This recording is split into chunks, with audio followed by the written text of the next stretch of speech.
asking me to support, and I rise to oppose this motion, Honorable Speaker, by the Honorable Member for Bumula, the Honorable Jack Wanami Wamboka.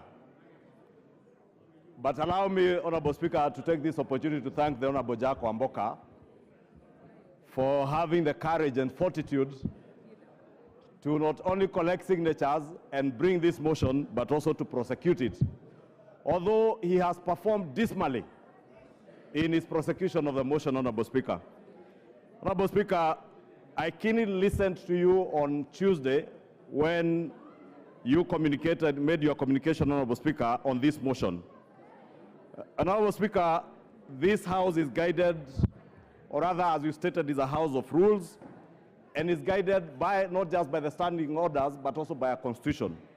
Honorable Speaker, if you read through standing orders 64 to 66 of our standing orders, you will realize that the Honorable Wamboka's motion falls flat and contra our standing orders and also the Constitution, Honorable Speaker. Honorable Speaker, it is also true that matters to do with removal of office of public officers, as you stated in your communication, Honorable Speaker, are largely guided also by precedents and borrows heavily from court rulings and the threshold set in. Honorable Speaker, the famous Wambora cases on the removal of former governor for Embu County speaks volumes. Honorable Speaker, in that case, the Wambora case, one of the things that was made clear is that there must be a very clear nexus between the person being removed from office and the alleged grounds on which that removal is sought. Therefore, the question we ought to ask ourselves, Honorable Speaker, has the mover of this motion, Honorable Jack Wamboka, created or shown us that nexus between the person being removed from office as cabinet secretary and the alleged grounds of removal? And the straight answer, Honorable Speaker, is none. There is completely no nexus between the allegations that the Honorable Jack Wamboka presented in his moving of this motion, Honorable Speaker. And indeed, Honorable Speaker, if you listen to Honorable Jack Wamboka, Honorable Speaker, if you can protect me from the members who are consulting very loudly. Honorable Speaker, I was asking if you can protect me from the loud consultations. Order. Especially here. Order, honorable members. Members on their feet. Your standing orders say only the members speaking should be on their feet. If you are in transit, then transit to where you are going. Go on.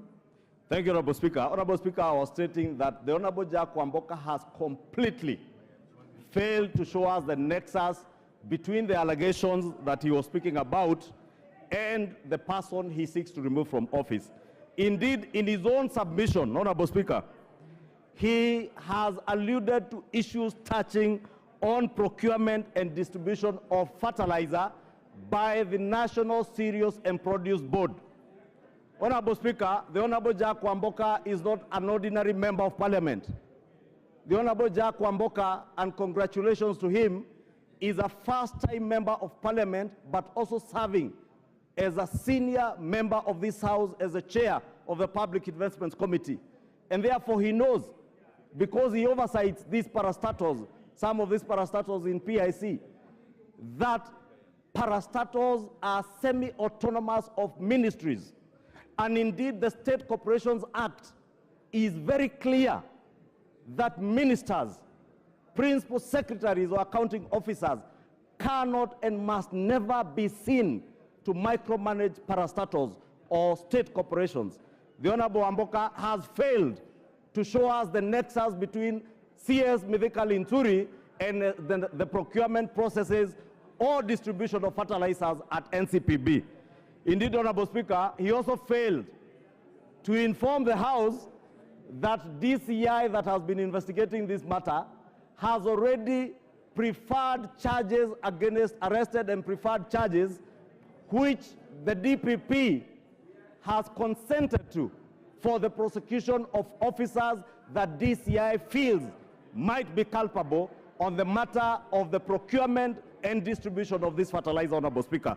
Therefore, I was waiting, Honorable Speaker, with bated breath for the Honorable Wamboka to show us that nexus. He has failed to do so. And therefore, this motion falls flat on its face, on the face of the Honorable Jack Wamboka. Honorable Speaker, it also lacks any clear precision of the violations of law and the Constitution. And the Honorable Wamboka did not show us any clear violation of any section of the law or indeed of the Constitution by CS Mithika Linturi. Honorable Speaker, look at the probate value. And I think the Honorable Murugara had alluded to it. The Honorable Mbaya had also alluded to the probate value of the issues that the Honorable Jack Wamboka has tabled before the House. Honorable Speaker, he took us through what the Honorable Member for Kilifi North was telling us were not just excerpts from Citizen, NTV, Nation newspapers, Star newspaper, and other media houses. And Honorable Speaker, we have tremendous respect for our media houses because as a fourth estate, they have a duty like we do to oversight government and the executive, Honorable Speaker. And we must allow our media houses to help us to raise issues that are also of concern to the people of Kenya, just like we raise. But media houses cannot be the basis, Honorable Speaker, in line with our own procedures in this House, to adduce evidence before this House. And Honorable Speaker, I dare ask, if we were to prosecute, if we were to impeach CS Mithika Linturi on the basis of newspaper articles, Honorable Speaker, allow me the indulgence, Honorable Speaker, to read a newspaper article that was featured by the Sunday Nation on April 14, 2024. And this article, Honorable Speaker, said that House team boss on extortion spree. And I'm reading this article, Honorable Speaker, so that we may ask ourselves, if I am that House boss being reported here on an extortion spree, would it be fair for us to impeach myself? If that House boss is the Honorable Wamboka, the mover of this motion, how fair would it be for me to move the House to impeach the Honorable Wamboka on the basis of a newspaper article from a gossip column like this one, Honorable Speaker? This article said that the chairman of a powerful committee is on the spot for harassing witnesses that appear before him. Talk of town has landed the chairman calls cabinet secretaries scheduled to appear before his committee and demands huge amounts of money in order to be looked at favorably when they appear. The CSAs were heard complaining that the MP is demanding and asks for money using threats at least 1 week before they appear in his committee. Those who fail to play ball by parting with cash demand are harassed during their appearance and negative reports are given on their manifesto. Honorable Speaker, Order. Honorable Speaker, Member for Busia, you are totally out of order to stand up and raise your hands. Order. Honorable Speaker, I read this article because I am pointing to the issue of us using newspaper articles, media reports to impeach state and public officers, including members of parliament, chairs of committees, cabinet secretaries, principal secretaries, Honorable Speaker, that we cannot use the basis of newspaper reports to impeach anybody. And that's why I said, Honorable Speaker, if I was that House boss, only that I don't chair a committee, the Honorable Wamboka Wanami is a chair of a powerful committee. How do I know? Who would know what this newspaper column was, who it was referring to? Supposing it was Honorable Wamboka, how fair would it be for us to seek to impeach him on the basis of a gossip column, like he's calling on us to impeach a cabinet secretary today on the basis of newspaper and media reports? Speaker, I say, Honorable Speaker, he has completely failed to prove his case. Honorable Speaker, moving on, Honorable Speaker, is this motion a decoy? Honorable Speaker, and I have listened keenly to the Honorable John Barry, my good friend, prosecute the point like the leader of minority has prosecuted, that maybe we should allow this to move on to committee, and the committee of 11 will then look into the probate issues. But if the probate value of the evidence being adduced by the Honorable Wamboka in the motion is defective ab initio, then we will be wasting valuable parliamentary time. Honorable Speaker, if you want committees to look into this issue, I am certain there are many members, including the member for Kwanza, who sit in the Agriculture Committee. A committee of this House is looking into the probate value of all the issues that were presented before that committee and is undertaking an inquiry into this matter. If I was the Honorable John Wamboka, I would have been patient to wait for the Agriculture Committee's inquiry to get substantive evidence, evidence that has probate value, evidence that has particulars, evidence that you can use to impeach a CS. Otherwise, what he has brought to us, Honorable Speaker, here is not even worth the paper published on these newspapers and the articles he has presented before the House. Just like this article speaking about a member of parliament extorting from cabinet secretaries is not worth our time. We should then not be wasting our time. Amolo, what is, Honorable Speaker. Order. Senior Counsel Amolo, what is the problem? Mr. Speaker, I stand under Standing Order 87, 4, and 91. Under 87.4, Mr. Speaker, no member can impute improper motives on any other member or members generally without a substantive motion within at least 3 days notice. Order. Member for Kisumu West. And in addition, that is grossly out of order. Mr. Speaker, there is no substantive motion. It's not a rally. Thank you, Mr. Speaker. Mr. Speaker, under Standing Order 87.4, you cannot impute improper motive either on a member or on the House without a substantive motion with at least 4 days notice. And under Standing Order 91, a member who then makes such a statement of fact must substantiate. Mr. Speaker, the leader of majority has just imputed that this House extorts from members of the cabinet. It does not matter that he's referring to some newspaper cutting which has not been tabled and which we do not know, and which he can also therefore not properly refer to. Mr. Speaker, I urge that you urge that the majority leader is out of order, to retract those words and that they be extracted from the answer. Because anyone listening might actually think that we are tacitly admitting and approving those falsities. Thank you, Mr. Speaker. Senior Counsel, I understood it differently. I thought he was speaking about it in the negative, that we cannot pick a gossip column and use it as evidence against anybody. So as a matter of fact, order, as a matter of fact, the way I understood is that he's saying a gossip column cannot be a statement of fact, and that no member has extorted anybody unless there is evidence. So you are saying the same thing as far as I understand. Order, carry on, Majority Leader. Order. Thank you, Honorable Speaker.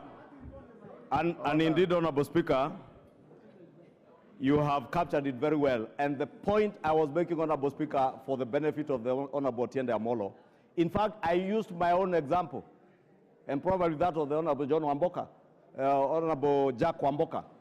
That, Honorable Speaker, the same way the Honorable Jack Wamboka has presented newspaper articles, media reports, is the same way anybody cannot present such gossip columns as this, Honorable Speaker. And therefore, that's what I was arguing, Honorable Speaker, that there lacks particulars, there is no precision on the gross violation of the Constitution, Jack Wamboka has completely failed to show us that, Honorable Speaker. Honorable Speaker, I was on the point of whether this particular motion is a decoy to derail the substantive inquiry that is before this House by a committee of this House, Honorable Speaker. And I want, Honorable Speaker, to humbly submit that I find this motion as a decoy, as such decoy, to make sure that we hide those who are ultimately culpable by derailing the Committee for Agriculture from doing its work. And I want to encourage members of the Agriculture Committee to get to the bottom of this fertilizer issue, Honorable Speaker. Ensure that the inquiry pinpoints to us those who are ultimately culpable. And that is why, Honorable Speaker, I was saying, if I were the Honorable Jack Wamboka, I would have been very patient to wait for the Agriculture Committee to tell us who or which organization or which particular state officers are culpable, including the cabinet secretaries and the PSs. Should the Agriculture Committee find the cabinet secretary, the principal secretaries, those at NCPB culpable, then we have a duty and an obligation to the country to hold them to account. Otherwise, Honorable Speaker, as things stand now, the Honorable Jack Wamboka has completely failed, Honorable Speaker. This motion, Honorable Speaker, finally seeks to remove the CS on grounds that there were serious reasons to believe that the Cabinet Secretary has committed a crime under national law. Honorable Speaker, this ground requires the Honorable Jack Wamboka to have attached evidence of conviction or judgment made against the accused person. He has failed to do so.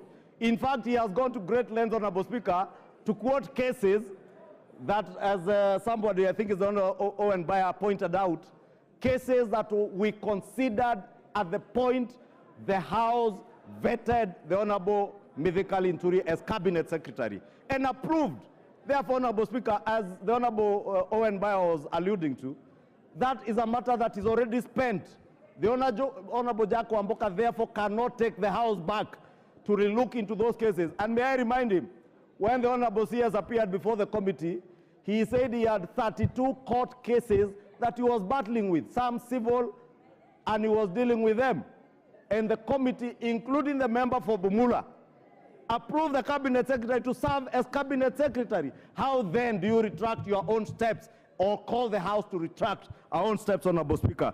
Honorable Speaker, allow me to conclude by just saying, Honorable Speaker, that the mover of this motion, as courageous as he thought he was, he has completely failed the House. He has failed to show us the precision with the law that he ought to show in line with the Constitution and the standing orders. I have spoken to the probate value of the evidence he has adduced that is not there. The grounds, as I said, Honorable Speaker, are particularly not particularized in line with our standing order 64 and 66. And that is why I said he's quoting newspaper articles, which I also said I could quote about chairs of committees and other people who are said to extort people money. And Honorable Speaker, allow me, Honorable Speaker, then to plead with this House to defeat this motion because it will derail the fight against corruption. If we derail the fight against corruption, Honorable Speaker, by using such motions to speak to the gallery, to speak to our voters, to speak about corruption but never acting over corruption, Honorable Speaker. Remember in the 11th Parliament, Honorable Speaker, wind up in a minute. In the State of the Nation address, 200 state officers were declared jobless. But what came out of that political pronouncement, Honorable Speaker? Absolutely nothing. That is what the Honorable Jack Wamboka is calling on this House to do, to make a political declaration in the impeachment of a CS, but get absolutely no value in the fight against corruption. Allow our Committee for Agriculture to expedite its inquiry, find those who are culpable to be charged before courts, allow DCI, EACC to complete their investigations, and call on us. If you find any public officer culpable, we shall be there to support you, to impeach anybody who will be found culpable. subsequent to credible investigations. But these other political things from newspaper cuttings, my friend Jack Wamboka, falls flat. And I would beg you this early to withdraw this motion to save yourself from the embarrassment, Honorable Jack Wamboka. This is why the Constitution put a very high threshold. Daniel Manduku.